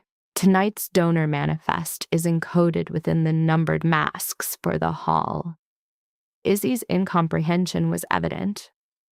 "What is that intended to mean?" Marga held her gaze. "The gala employs bespoke masks each year, correct? Individually fitted, numbered, and catalogued. The affluent adore the pageantry of it. They present an invitation, a steward procures their mask. This year, Fieri constructed a secondary system over that one. Woven into the lining of specific masks are numerical sequences. They appear to be inventory markings, but they are in fact identifiers linked to the donor files." A choked noise escaped from Bellini. "Madonna!" Matteo's attention became laser-focused. "And the black ledger acts as the cipher." Marga affirmed that the masks contained encrypted information. The book translates it into names, blood classifications, medical histories, locations, emergency contacts, the complete profile. Izzy's summation was bleak. "You are saying they transformed a charity ball into a marketplace for human donors." The charge lingered, unrefuted. Lorenzo, immobilized by Dr. Riva's handiwork, regarded Marga with an unnerving stillness. "How do you possess this knowledge?" Marga's throat contracted. "Because a laboratory technician became drunk and boasted of it. He claimed the wealthy enjoyed playing patrons of life, while they were, in fact, privately shopping for it. I dismissed him as a loathsome braggart. Then I saw a list. The night you were brought in, I observed the clean donor file being removed from storage hours before the incident. It was then I understood. Dr. Reva, having completed Lorenzo's dressing, rose to her feet. If that transfer is completed tonight, they can incinerate the records tomorrow and continue to traffic those individuals for months. Lorenzo's sharp nod affirmed his course. Which means we conclude this tonight. Izzy perceived his intention and countered it with a resolute negation. No, she stated. He paid her no mind, addressing Matteo instead. We gain entry before the event commences. We secure the ledger, the masks, and Fieri if possible. His head of finance as well, if she is present. Bellini flinched. Claudia Fieri, she manages all patron assignments. She is familiar with the numbering. Good, Matteo stated without emotion. We now have an additional name. Bellini looked physically unwell. Izzy positioned herself directly in Lorenzo's line of sight. You will not undertake this without my involvement. Lorenzo's jaw tightened. Incorrect. Belladonna Hall is Bellini's domain. I am known to half the personnel. I fitted 3 of the guest cloaks. I know the backstage areas better than Matteo, and I likely know them better than you. I will learn. You will bleed out on the polished marble and spoil the entire event. Her comeback was as sharp as a whip's crack. That is not the same thing. Matteo barely contained a flicker of amusement. Lorenzo rose, disregarding Dr. Reva's pointed stare. The motion was visibly agonizing. Listen to me with great care, Isabella. Her full name was an instrument he wielded, either to create an immense distance or to signal an approaching tempest. You were hunted from your residence, converted into a pawn, shot at, and pulled into this morass because you chose to assist me. I am not escorting you into Belladonna Hall if any alternative exists. She met his gaze, unwavering. There's no alternative? A profound silence settled, during which Dr. Riva gathered her supplies and quietly withdrew from the dispute. Lorenzo's stare seemed to negate the existence of the room around them. His voice, when he finally spoke, was low. At the hospital, he began, when they informed me I had a donor, I asked who it was. I had a need to understand why I was still alive. And then Marga presented me with the bag. A wave of heat rose up Izzy's neck. No more, he said, his tone gentle. She swallowed. It was a foolish thing to have done. No, his gaze remained locked on hers. It is the first gesture of grace she has felt in an age, a pressure that builds in her chest before he speaks again. This is why I came to your door, he states, not from a sense of obligation or transactional debt. I came because I knew a person with enough soul to write that for a stranger would be devoured by my world if I didn't get there first. The room falls into a heavy stillness. Even Matteo watches unguarded. Izzy's answer is a mere whisper. You hardly knew me. I still hardly know you. That is not a reassuring thought. A tired, faint smile finds his lips. No. Her gaze lowers, settling on the silent proof of his world. A new bandage at his shoulder and the one hidden just beneath his shirt. The carefully constructed artifice of his composure began to crack, exposing the pain beneath. Her words were a declaration of agency. You will no longer be the arbiter of my risks. This defiance triggered a shift within him, not toward weakness, but toward a profound hesitation. Here was a man confronting the impotence of coercion against a truth immune to power. You mistake this for ego, he countered. And is there not some truth in that? His response was immediate. This is about consequence. To enter Belladonna Hall at my side is to incinerate the remnants of your past. A hollow laugh escaped her. That life was ashes by sunrise. The word struck him, carving a fleeting regret that made him look almost young, a vulnerability that only amplified his menace. It was Matteo who anchored them, his voice a return to the cold calculus of strategy. We are losing time. She must enter as staff, not a guest. A guest is too visible, too restricted. Bellini will forge her identity without suspicion. Bellini, taken aback, stammered, "I will?" "Yes," Matteo affirmed, his tone final. "Consider it a payment on an overdue karmic account." Bellini's silent appeal to Lorenzo was intercepted by a sharp command. "Do as he instructs." A pained nod was Bellini's only reply. From this, a strategy crystallized. Bellini would be the main entry, flanked by Izzy and a uniformed Matteo. Bellini added, his voice trembling, "The service staff are ghosts, so long as they remain silent." Lorenzo's own plan was one of misdirection. He would arrive late and masked, exploiting Viri's expectation of either impulsivity or absence, but never caution. Margia and Dr. Reva would remain at the safe house. Yeo, relocated in the chaos, protested weakly before conceding his injuries made him a liability. In the room where Bellini wrestled with his fear, Izzy began her own transformation. Her objective was not to accessorize a killer, but to forge a weapon of anonymity. Using supplies from Bellini's emergency kits, Izzy began to construct a new face. Her attire was a uniform of deliberate obscurity. Stark black trousers, a muted blouse, and a plain jacket, her hair bound severely. The ensemble was engineered to erase her, to create a specter built for utility. Upon her return, Bellini's relief was palpable. Matteo gave a curt nod. Lorenzo's gaze, however, was proprietary and analytical, echoing their first encounter. "You will serve the purpose," he pronounced. An arched brow was his version of praise. The cold evaluation of an instrument. "Of course." Bellini, adjusting a cuff, murmured, "No improvisation unless absolutely necessary." Ironic, coming from you.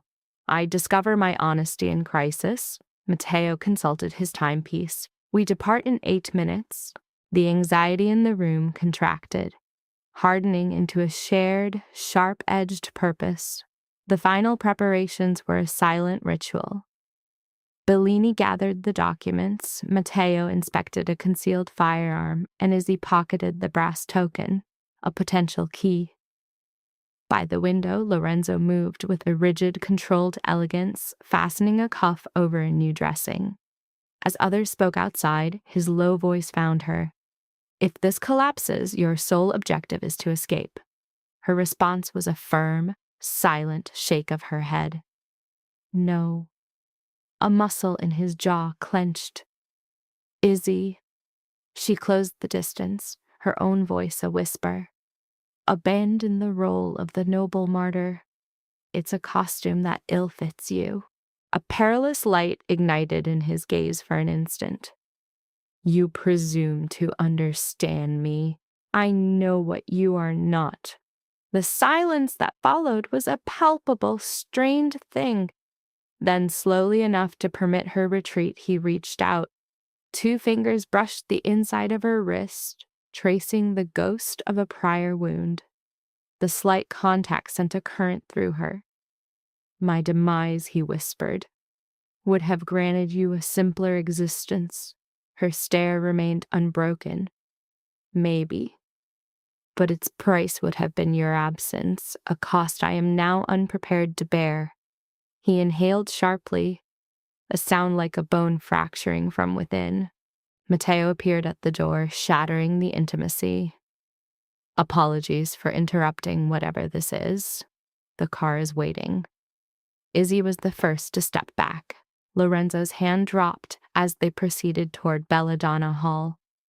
It was an ecosystem where masks, wealth, and murder were the currency for men who viewed souls as commodities. For Izzy, this was a world she had only ever serviced from its back stairs and delivery bays.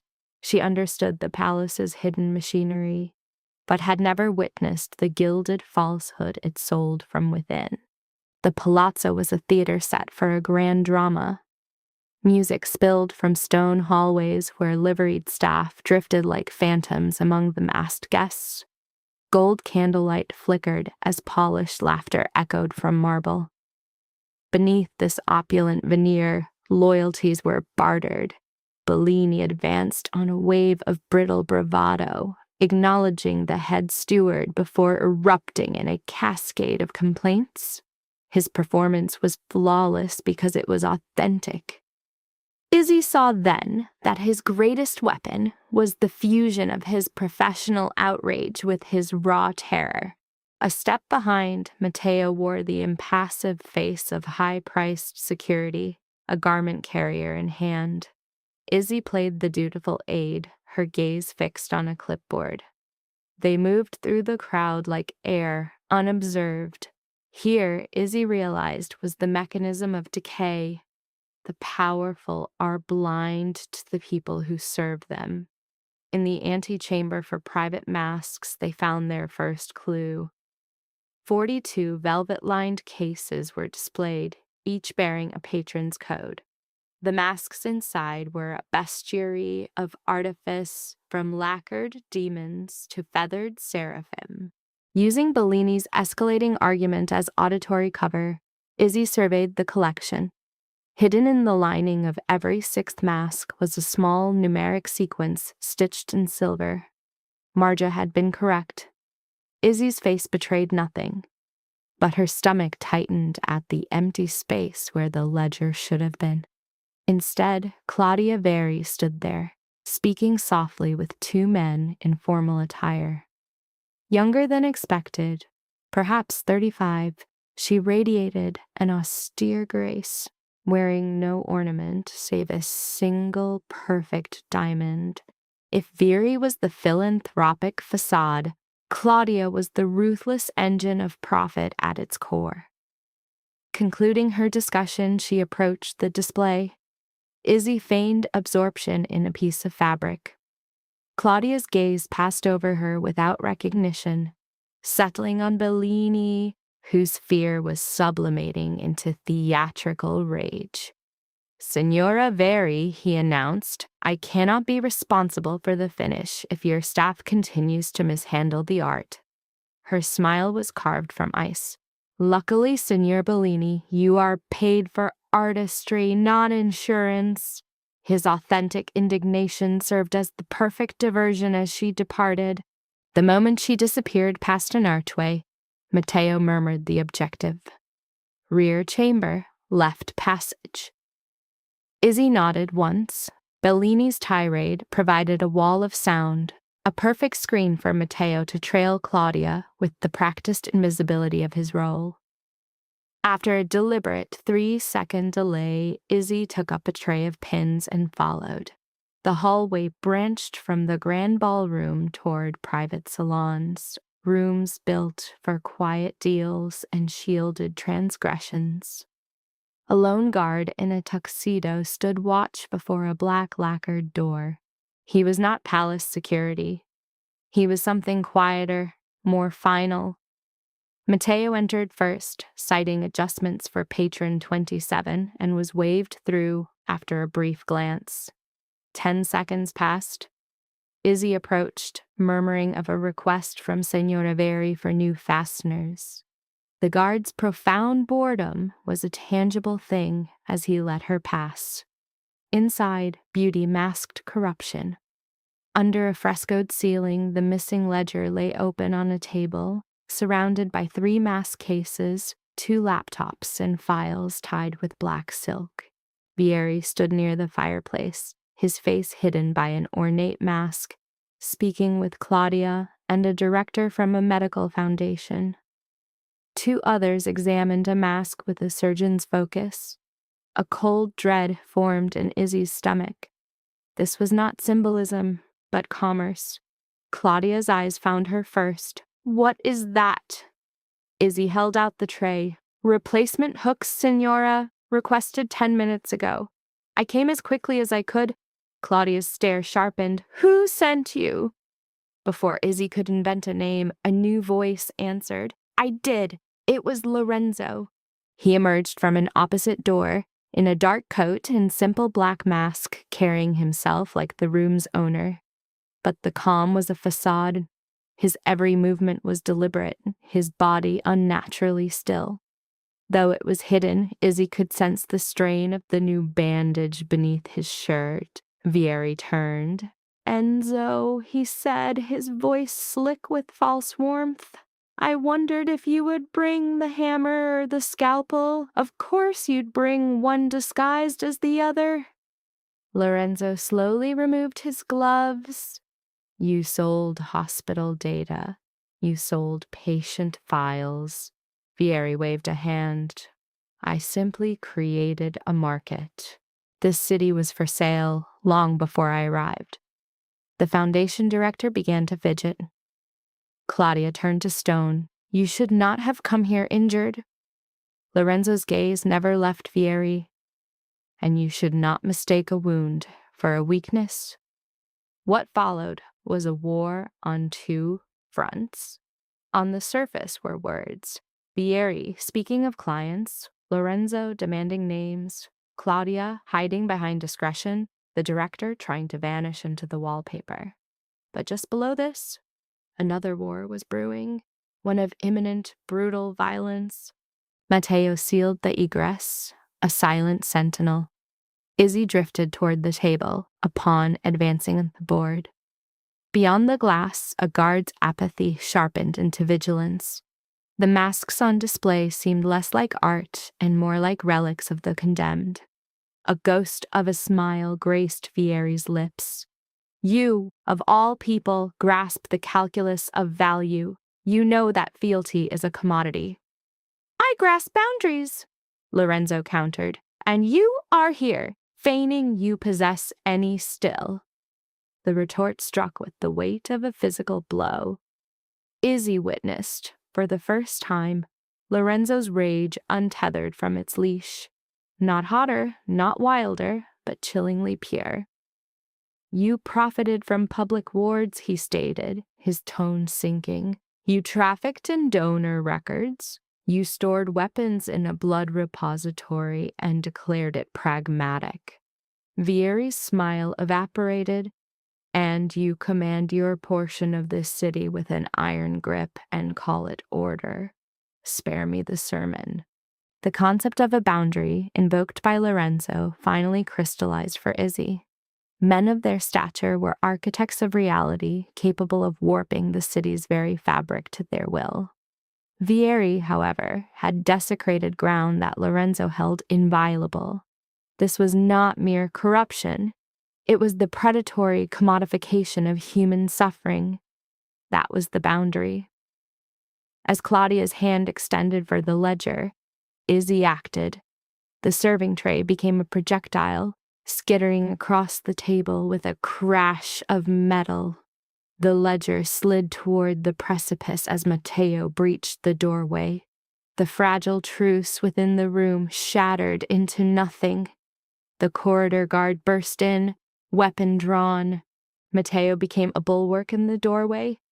Claudia's fingers grasped for a donor file, finding only empty air. The Foundation's director flinched, a curse escaping his lips. Vieri lunged for the ledger, but Lorenzo's movement was a fluid counterstrike. Their collision with the table sent a lamp to its demise on the floor. Izzy held the book, its weight a physical manifestation of secrets and encrypted lives. A laptop flew across the carpet. Claudia charged at her, possessed by a primal fury. The executive had vanished, replaced by a woman staring into the chasm of her own undoing.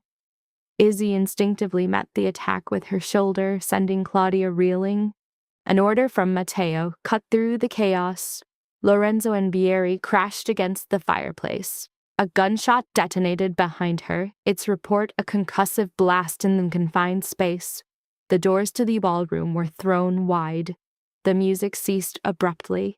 A wave of alarm rippled through the guests. Masked visages swiveled toward the suite. Just as Bellini committed the most courageous act of his existence, he screamed, not with elegance, but with the unrefined force of a man weaponizing his own terror. "Fire!" His voice ripped through the opulent hall. "Fire in the patron suites!" The ensuing pandemonium was both instantaneous and total. The curated world beyond the door disintegrated as guests began to flee. A footman fled. A piercing emergency alarm began its shriek. Cries for aid, for authority, for water saturated the air. In that moment, a covert conflict became a public spectacle, the one variable Vieri's power could not contain. Understanding this, Claudia lunged once more, her target not Izzy, but the collection of elaborate masks. In a fraction of a second, Izzy made a gambler's play. She ripped the lining from one and sent the silver-threaded band arcing into the hallway. It caught the chandelier's light, a glittering piece of evidence for the panicked crowd. She repeated the action twice more. The coded sins were now broadcast to the world. "What are you doing?" Claudia shrieked, her voice thin with panic. "I'm ending your deniability," Izzy answered. Matteo had already neutralized the director and the guard. Bellini's warning still echoed down the corridor, now congested with witnesses. By the fireplace, Lorenzo and Vieri were enmeshed in a raw, clumsy struggle. This was not a contest for supremacy, but a feral drive for utter annihilation. Vieri's fingers scrabbled for a dropped firearm. Izzy saw it. "Enzo!" Her voice cut through his focus. Lorenzo pivoted, slamming Vieri's wrist against the stone hearth. The weapon discharged into the floorboards. Matteo covered the distance in 2 steps, kicking the gun into obscurity. The battle was finished, not with grace, but with finality. Within a minute, the situation had spiraled beyond any hope of containment. Police flooded the corridor as guests cried out about smoke and an attack. Claudia, now restrained, was weaving a fantasy about files for philanthropic crises. The director stood silent, his face ashen. Vieri, his composure a mask over a split lip, remained silent as Lorenzo stood over him. The ledger rested between them, an open testament. When an officer demanded to know who was in command, 5 voices, including Bellini's, answered simultaneously. 2 hours later, the Venetian sky was beginning to bruise from black to a soft pre-dawn purple. Perfunctory statements were recorded. Legal counsel had manifested. Names with too much gravity to be buried were already circulating through the city's arteries. The proof, files, masks, the computer, and the ledger, was catalogued before Vieri's reach could make it vanish. Marge's testimony would be the final seal. On the landing, Izzy drew her coat tight, feeling the physiological echo of adrenaline. Lorenzo emerged moments later, his own mask gone. He appeared depleted, older and paradoxically more present. A trace of dried blood marked his cuff. Beneath his torn jacket, his shoulder was dressed in gauze. A contusion on his temple had darkened, yet his gaze remained incisive. A long silence settled between them. "You cast the masks into the hall," he observed at last. It was an impulse. Yes, a faint, exhausted smile formed on his lips. And it was absolute. She looked away. "I saw no other way to make it too visible to conceal. You saw the only way." Another quiet moment passed, charged but not hostile. He narrowed the distance between them, affording her every opportunity to retreat. "I warned you that simplicity was finished," he said, his voice low. "It is, and I said I came here so your world wouldn't consume me." her eyes locked with his. It didn't. No, he conceded, his tone soft. You refused to let it. A wave of warmth spread through her, born of the respect in his voice, a respect unburdened by obligation. What is next? She asked. Vieri is contained. Claudia will bargain or she will fall. Bellini is now a protected asset of the state. Marzia is secure. Your father will be relocated by dawn. And you? He paused. Me? A subtle shift animated his features. You determine if this is the point of my exit. It would have been simpler if he had made a claim, if he had presumed, if the predator she had been warned of had finally shown its teeth. Yet he simply remained, wounded, lethal, and in profound deference to her choice. She replayed the sequence of events, the hospital, the blood, the warehouse, the ledger, and understood that Lorenzo Reacci's ultimate power was not in the control he exerted, but in the control he was willing to surrender. I don't believe you are allowed to just depart, she stated. The weary smile reappeared. No. He closed the final gap between them. Isabella. Izzy, she corrected, her voice quiet but firm. His eyes held a feeling she knew was a dangerous fiction, yet one she would always crave. Izzy, if I remain, there are no conditions, no markers, no obligations, no gratitude. She swallowed. And you no longer decide which battles are mine. His quiet assent elicited a sound from her that fractured the scene's tension. His advance that followed was measured, a clear exploration of her autonomy, which she met with stillness. This lack of resistance, interpreted as consent, led to a physical connection that was not an act of possession, but a visceral affirmation of having survived. A deep reordering of existential priorities is noted. In the aftermath, the Venetian backdrop provided a beautiful but false veneer of order. The subject, Isabella Moretti, whose socioeconomic status made her a target, began her day anticipating a known form of threat. She was met instead with a crucible of mortal risk, physical trauma, and a shattering revelation tied to a man whose efforts to isolate her had catastrophically failed.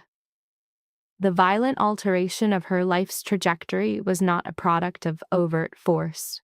The crucial clue to her psychological state is the decision to remain when all physical constraints had vanished. This choice is a classic marker of traumatic bonding, a state in which the subject's psyche recasts an ordeal of coercion into a narrative of consensual connection. Lesson: a life changes forever, not only through love or loss, but through the moment someone chooses not to look away. Venice in this story is not romantic. It is damp stone, thin light, cold canals, tired rooms, and doors that never open to anything simple. Isabella's world begins in narrowness, counted coins, stale bread, a father aging into dependence, and a body carrying more responsibility than it should. She lives in the exhausted posture of someone always bracing for collapse. Then, in a fluorescent corridor smelling of antiseptic and gunpowder, she sees a wounded man pass on a gurney. That image is the hinge of the story. He should look near death, but instead his eyes are alert, hard, almost offended by mortality. She should remain detached, but instead she steps into the oldest human ritual there is, one body sustaining another. Her blood leaves her arm in silence while the city continues outside indifferent. It is an intimate act performed for a stranger who belongs to violence. Already the tragedy is forming because compassion has entered a world that does not know how to hold it without damaging it. Later, when Lorenzo appears at her apartment door, pale from blood loss and carrying danger with him like weather, the story shifts into the register of fate. Not because fate is magical, but because it feels inevitable after the fact. Of course it would be him. Of course the man saved in secret would arrive before dawn. Of course the kindness that should have ended in anonymity becomes the first thread binding their lives together. What makes the story emotionally rich is that neither character is granted innocence in a simple way. Isabella is innocent of the criminal world, but not naive. Lorenzo is dangerous, but not empty. Their connection forms not through fantasy, but through consequence. Every step toward each other costs something. He keeps bleeding, she keeps staying. The city keeps tightening around them. That is why the story feels tragic even in its moments of tenderness. Tenderness here is never separate from risk. When he touches the bruise inside her elbow, it is not merely romantic. It is the memory of debt, survival, terror, and gratitude compressed into one gesture. When she refuses to leave the fight to him, it is not rebellion for drama's sake. It is her refusal to be reduced to cargo in someone else's war. The most beautiful symbolic moment may be when she destroys the coded masks. All evening, the elites wear luxury over corruption, elegance over predation. Then she tears the lining open and scatters the secret into public light. In cinematic terms, it is perfect. Hidden numbers falling beneath chandeliers. Private evil becoming visible in a room built for performance. The masks were never only objects, they were the story's philosophy. Identity concealed, human value assigned, morality embroidered out of sight. And she rips them open. So the life lesson here is this: transformation begins the moment a person refuses to look away from what is hidden, not from beauty, but from truth, not from danger, but from the cost of silence. Isabella's life changes because she keeps looking. She looks at the wounded man, she looks at the crest in the photograph, she looks at the false charity for what it is, and because she looks, she cannot return to the smaller life she had before. Sometimes that is the tragedy of awakening. A person sees clearly and simplicity dies. But sometimes that same awakening is also the beginning of real love, real courage, and real choice.